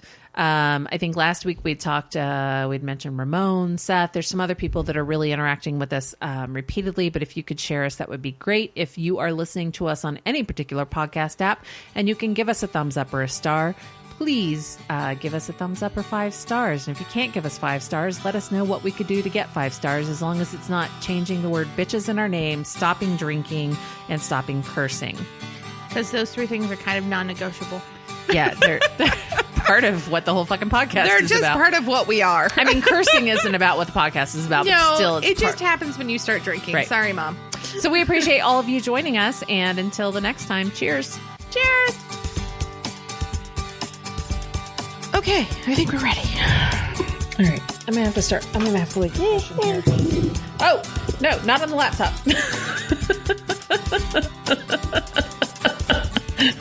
Swallow. Got it? Ah, yeah. I should know better with those bombers every time. Overflowage. Oh my god, my mouse pad. I've been missing that for 2 weeks. Excuse me. So, I can't hear it. Can you hear me? Because I Yeah, can't I hear can me hear- anymore. I can hear you.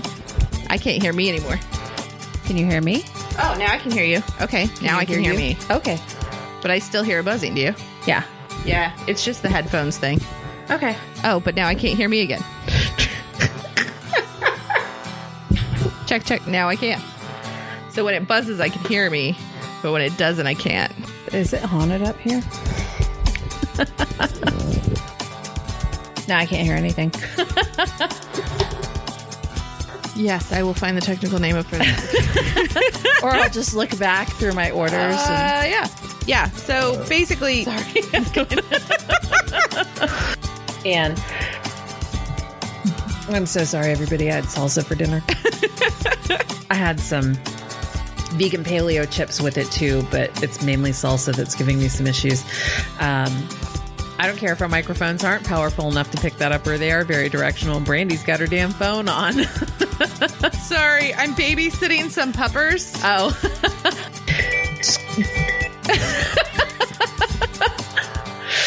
She called and then immediately hung up. I'm guessing... Okay, this is my mom. She just called. I'm guessing it's because... We told her what we were doing. Yeah, we told her what we were doing. So she went to call and then she was like, oh no, she's recording things. Oh no. Are there teenagers around?